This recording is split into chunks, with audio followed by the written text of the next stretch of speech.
इसलिए भाई और बहनों, दास ने इस वीडियो में शुरुआत में इस नकली फोटो के ऊपर, जो कि एआई से बनाई गई है, इसलिए दास ने इसके ऊपर ये कट मारा था। शुरू में तो हो सकता आप लोगों को अच्छा नहीं लगा होगा जो साथ संगति से नहीं जुड़े हैं, लेकिन जिन भाई बहनों ने ये वीडियो पूरा देखा होगा उन भाई बहनों को अब समझ में आ गया होगा कि वीडियो की शुरुआत में दास ने इस नकली एआई से बनाई गई सतगुरु रामपाल जी जैसी दिखाई देने वाली फोटो पर क्यों मारा एक क्रोश। और उम्मीद करूंगा उन भगत भाई बहनों को भी समझ में आ रहा होगा अब धीरे धीरे, जब 2022 में दास ने एक वीडियो जो इसी प्रकार से एआई से बनाया गया था, हिसार जेल से आया था, और दास ने कहा था कि ऐसे वीडियो के ऊपर कुत्ते पेशाब करते हैं, तो उस समय तो वो भाई बहन थोड़ा सा बुरा मान गए थे। कोई बात नहीं, समय ऐसा ही था काल प्रभाव का। लेकिन अब धीरे धीरे खुद ये मैनेजमेंट वाले ही वो नकली काम कर रहे हैं, नकली आवाज, नकली वीडियो, नकली फोटो। तो बताओ भाई और बहनों, दास ने अगर वो बात कही तो क्या गलत किया? मेरे कहने का क्या मकसद था तुम उस समय समझ नहीं पाए। ये पिछली पीढ़ी का समय है और ये परीक्षा का समय चल रहा है। इस समय हम कैसे विश्वास कर लेंगे? क्यों विश्वास करें? हम बाध्य नहीं हैं। परीक्षा का समय है। जब गुरु ने हम सबको अकेला छोड़ दिया, फिर ही छोड़ दिया। आज गुरु किसी को पकड़ रहा है क्या? सबको अपने से दूर कर रखा है। 2014 से 12 साल हो गई कि जो मेरा होगा वो मेरे ज्ञान आधार से चिपका रहेगा, जो काल का होगा बकवाद करता रहेगा। तो दास क्यों बोलता है, कहां बोलता है, आप लोग समझ नहीं पाते। आज आप सबके सामने आ गई नहीं ये बातें। उस समय जब मैं इन ऑडियो वीडियो को नकली कहा करता था तो आप लोगों को दर्द होता था, और आज खुद वही मैनेजमेंट नकली ऑडियो वीडियो बना के सेम टू सेम हूबहू और खुद अपने यूट्यूब चैनलों पे डाल रहा है, और भगत समाज खुशी खुशी देख रहा है। अब कोई ऑब्जेक्शन नहीं कर रहा, तो ये भी तो लेखा भरना पड़ेगा ना, ये भी तो लेखा भरना पड़ेगा। इसलिए दास कहां क्या बोलता है उसके पीछे एक संकेत होता है। और भाई अगर उस समय समझ में नहीं आता है, थोड़ा धैर्य रखना चाहिए, जल्दबाजी नहीं करनी चाहिए। और उस समय कुछ एक भगत भाई बहनों ने जल्दबाजी कर दी, काफी आत्माओं को काल के जाल में बैठा दिया उन आश्रमों में, और साथ संगतियां फिर भी वैसी चल रही है, कहीं और ज्यादा बढ़ चढ़ के चल रही है। तो हमारा उन सभी भगत भाई बहनों से भी हाथ जोड़ के विनती है, प्रार्थना है, फिर भी हमारे मन में किसी के प्रति कोई द्वेष नहीं है, कोई कुछ नहीं है। अगर आप लोग वापस साथ संगति में आना चाहते हो, जुड़ना चाहते हो, मोस्ट वेलकम है भैया। कोई भी आओ, कभी भी जाओ, यहां कोई रोक टोक नहीं है।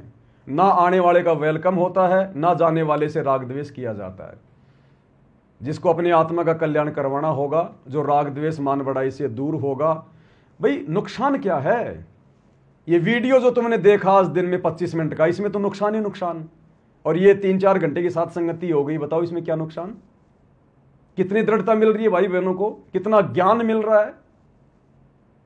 अरे सतगुरु अगर अपने को अपने से दूर कर रहा है तो कोई न कोई तो व्यवस्था करेगा। क्या मालिक को हम जीवों की औकात का नहीं पता क्या? 12 साल से सतगुरु से दूर होकर आत्माएं भक्ति पर लग सकती हैं क्या? जुड़ी रह सकती है क्या? तो सतगुरु कोई न कोई तरीका तो अपनाएगा, किसी न किसी को तो माध्यम बनाएगा, खड़ा करेगा, निमित्त बनाएगा। और अगर मुझे निमित्त बना दिया तो इसमें मेरा कोई श्रेय नहीं है, और ना आप लोगों ने नाराज होने की जरूरत है। ऐसे ऐसे ना जाने कितने कलयुग के पिछली पीढ़ियां निकल गई, आपका भी कभी न कभी नंबर आया हुआ है। आप भी कभी न कभी इस पवनदास की भूमिका में रहे हैं, और मैं भी ना जाने कितने जन्मों तक इन मैनेजमेंट वालों की भूमिका में रहा हूं। तो ये ना सोचो कि पवनदास ही है, नहीं। परमात्मा तो मिट्टी को सोना बना दे भाई, इसमें कोई जीव की औकात नहीं है। तो मुझदास से कोई राग द्वेष करने की आवश्यकता नहीं है। और भैया अगर बात समझ में आ रही है तो भैया वापस साथ संगति में आ जाओ। और आने का मतलब ये थोड़ी है बना कोई आधार कार्ड जमा कराना पड़ेगा, नहीं, हमें कोई मतलब नहीं है। वीडियो देखो, दूसरे भाई बहनों को भी समझाओ और थोड़ा खुल के आओ भाई। छुपा रुस्तम वाला काम इस भक्ति मार्ग में नहीं चलेगा। जब तक 2 नाव की सवारी करोगे फिर से वही काम हो जाएगा। एक तरफ रहना पड़ेगा, एक तरफ। 2 नाव की सवारी नहीं चलेगी, बिल्कुल नहीं चलेगी। बड़ी मुश्किल से परमात्मा दोबारा से मौका दे रहे आत्माओं को साथ संगति में वापस आने का। अब भी अगर 2 नाव की सवारी में रहोगे, खुल के नहीं आओगे, अरे हमारा क्या बिगाड़ लिया इन मैनेजमेंट वालों ने, 12 साल हो गई। तो तुम्हें भी अगर विश्वास अपने गुरु पर, फिर तुम्हारा क्या बिगाड़ लेंगे। तो गुरु ऐसी बात नहीं है, मौका देगा भी, समय है, लेकिन एक समय ऐसा भी आएगा, उस समय भाई फिर चाहे तुम पूरी दुनिया की दौलत गुरु जी के चरणों में चढ़ा देना, वो नहीं सुनेगा फिर। तो काफी भाई बहन जो बीच में जो साथ संगति से दूर हो गए थे वापस आ रहे हैं, आ भी गए बहुत सारे भाई बहन, तो लग रहे हैं अपनी भक्ति पर। दास के पास तो सबके फोन आते हैं, सारा काम होता है। और बाकी जो भगत भाई बहन है उनसे भी मेरी प्रार्थना, भाई कोई दिक्कत नहीं, मुझे तो अपना नौकर समझ लो यार, कोई मतलब कुत्ता समझ लो, क्या दिक्कत है। चलो मेरे से गलती हो गई, पहले मैं सार्वजनिक तौर पर उन सभी भाई बहनों से जो 2022 में परीक्षा जो परमात्मा ने हल्की सी जो ली थी परीक्षा, उस परीक्षा में कुछ भाई बहन जो साथ संगति छोड़ के चले गए थे, सबको पता है। तो भाई चलो मैं पवन दास अपनी तरफ से कान पकड़ के माफी मांगता हूं कि भाई उस समय हो सकता है मेरे से कोई गलती हुई हो और मेरी गलती के कारण आप लोगों को अच्छा नहीं लगा होगा, आप लोग चले गए। लेकिन अब आप लोगों के आंखों के सामने सारे काम है इस मैनेजमेंट के, अब वहां कुछ नहीं है, ना भक्ति है, ना भगवान है, ना मर्यादा है। और अब साथ संगति के अलावा भाई जाओगे कहां तुम। तो अब दास कान पकड़ के माफी मांगता है, कोई दिक्कत नहीं भाई, छोटा भाई समझ के माफ कर दो, मैं नीच हूं, उस समय मेरे से गलती हो गई, अब तो कम से कम वापस आ जाओ भाई, बाद में मौका नहीं मिलेगा भगत जियो। एक बार निकला समय फिर नहीं मिलेगा। अपनी आत्मा के कल्याण को देखो, पवन दास को मत देखो और किसी को मत देखो। तुम्हें अच्छे से पता है, तुमने खूब देख लिया 2-3 साल में उस मैनेजमेंट में भी जाके।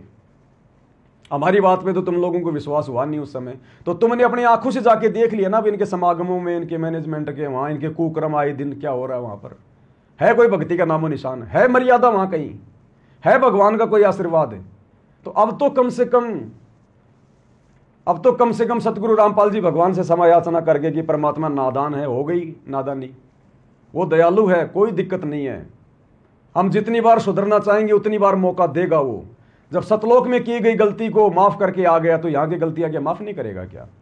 लेकिन हृदय से करनी पड़ेगी, पाक साफ होकर करनी पड़ेगी और एक नाव की सवारी करनी पड़ेगी। दृढ़ विश्वास कर लो कि बस अब की बार 84 से पार, और जब तक सतगुरु रामपाल जी नहीं आ जाएंगे तब तक इन आश्रमों की तरफ तो मुंह करके नहीं सोएंगे। और खुल के आओ भगत जियो। अरे ये राजनीतिक पार्टियां क्या है, ये कुछ लेना देना नहीं है, अंत में सब ये जो है गधे बनेंगे। और फिर भी देखो कैसे खुल के गांव में खुल के सपोर्ट करते हैं कि मैं बीजेपी का, मैं कांग्रेस का, और तुम भक्ति मार्ग में छुप रहे हो, तुम भक्ति मार्ग में डर रहे हो। या तो आत्म कल्याण का मामला है, राजनीति में उनको मिलता क्या गांव वालों को सिवाय 2 समोसों के, और यहां तो मोक्ष मिलने जा रहा है और यहां भी छुपा रुस्तम का खेल खेल रहे हो। तो अब तो कम से कम खुल के आओ सामने, तब भगवान प्रसन्न होगा। ऐसे 2 नाव की सवारी में भगवान प्रसन्न नहीं होगा। तो ये वीडियो आपने देखा, और अब लास्ट में आपको हिसार जेल से आया हुआ विशेष संदेश, जिसमें गुरुदेव भगवान बिल्कुल क्लियर कर रहे हैं कि नालायकों पहचान लो मैं कौन हूं। और गरीबदास जी का जिक्र कर रहे हैं कि वो परमात्मा गरीबदास जी के समय आए और भाई अब प्रत्यक्ष प्रकट है। तो अब कौन है प्रत्यक्ष प्रकट, तो ये देख लो भाई, थोड़ा सा समझ लो, अगर समझ में आ जाए तो क्या बताते हैं, उत्तर दक्षिण पूर्व पश्चिम फिरता दाने दाने लो, और सर्व कला सतगुरु साहिब की, हरि आए हरियाणे। गरीबदास जी के समय आए तेरी बारे भाई प्रगट सामने थारे, पहचाने जात पहचान लियो। गरीबदास जी के समय आए तेरी बारे भाई प्रगट सामने थारे, पहचाने जात पहचान लियो। गरीबदास जी के समय आए तेरी बारे भाई प्रगट सामने थारे, पहचाने जात पहचान लियो। अब बताओ और कैसे समझाएंगे गुरु जी कि गरीबदास जी के समय आए थे। कौन आया था गरीबदास जी के समय? जिंदा बाबा के रूप में कबीर जी। और ई बारे भाई थारे सामने प्रत्यक्ष प्रकट, पहचान सको तो पहचान लो। अब इससे ज्यादा गुरु जी और क्या बताएंगे, क्या खुलासा करेंगे। और साथ संगतियों के माध्यम से तो परमात्मा ने पूरा बिल्कुल साफ ही करवा दिया। तो अब भी यदि हम नहीं समझे अपने गुरु जी को, अगर एक नाव की सवारी में नहीं आए, क्योंकि 2 नाव की सवारी में गुरु प्रसन्न नहीं होगा, चाहे हम कितनी भक्ति कर ले, कुछ भी कर ले। ये तो सिर धड़की बाजी है, महाभारत का सा युद्ध है, लेकिन हमारा युद्ध ज्ञान और अज्ञान का है। तो भाई खुल के आना पड़ेगा, सामने आना पड़ेगा। जब तक परमात्मा को विश्वास नहीं दिलाओगे, हम 2 कोटि के जीवों को कैसे विश्वास होगा। और इसके अलावा भगत जी धरती पर दूसरा कोई रास्ता छोड़ा नहीं गुरु जी ने। ये बात अगर अभी भी समझ में नहीं आ रही तो भाई तुम्हारा फिर कोई माड़ा संस्कार है। इस साध संगति के अलावा मोक्ष प्राप्ति का इस कलयुग की पिछली पीढ़ी में सतगुरु रामपाल जी ने दूसरा कोई रास्ता नहीं छोड़ा। ये मैं पहले से कहता आ रहा हूं, अब कह रहा हूं, और यही सत्य है। और बाद में पछताओगे, फिर कुछ नहीं मिलेगा गुरु जी के आने के बाद, कुछ भी। उनके आने के बाद तो सभी उनको अपना जो है मतलब परमात्मा मानेंगे, भगवान मानेंगे, लेकिन वो भगवान मानना नहीं है, वो परमात्मा मानना नहीं होगा। अब है मौका, तो भाई कर लो थोड़ी हिम्मत, नहीं तो बाद में कुछ लेना देना नहीं है। तो भाई और बहनों, सतगुरु रामपाल जी परमेश्वर जी के आशीर्वाद से आज की वीडियो में केवल इतना ही। और जिस टॉपिक पे दास आज लाइव आने वाला था, उस वीडियो पे हम कोशिश करेंगे कल रात को 9 बजे लाइव आएंगे, वो भी बहुत ही विशेष है। उस वीडियो में यही समझाया गया है परमाणु के साथ में कि सतगुरु रामपाल जी का परिवार आज भी उनको मानुष ही मानता है। और वैसे तो आज की वीडियो में आपने देख ही लिया, लेकिन हर वीडियो में एक अलग शिक्षा होती है। मैं आज जिस वीडियो के बारे में आपको कह रहा था 2 दिन पहले कि बहुत विशेष है, बहुत विशेष है, आज उसका नंबर था, लेकिन बीच में ये वाला वीडियो आ टपका, तो परमात्मा ने इसके ऊपर लाइव आने का आदेश दे दिया। तो कल वो वीडियो हम रात्रि 9 बजे कोशिश करेंगे सभी भाई बहनों को ज्ञान आधार से, उसमें भी बहुत सारी शिक्षाएं हमें मिलेगी। तो आज के वीडियो में केवल इतना ही। गुरुदेव भगवान हम सबको सद्बुद्धि दे, आशीर्वाद दे, हमारा मार्गदर्शन करे, हमें काल के सूक्ष्म जाल से बचाए, जिस काल की सूक्ष्म जाल में चाल में पूरी संगत फंसती जा रही है। और इस प्रकार के वीडियो AI से ध्यान रखना, किसी भी सत्संग भाई बहनों ने अगर मजाक में भी अगर बना दिया AI की फोटो, AI का वीडियो अपने गुरु जी का, और ये इस प्रकार के ये कार्टून फार्टून, क्षमा नहीं कर पाएगा परमात्मा, ध्यान रख लेना, क्षमा के योग्य नहीं होगे आप लोग। ये नकलीपन जब तक सतगुरु धरती पर नहीं चलेगा, उसके बाद में कर लेना जितना नकली काम करना है। तो आज की वीडियो में केवल इतना ही। बंदी छोड़ सतगुरु रामपाल जी परमेश्वर जी की जय हो।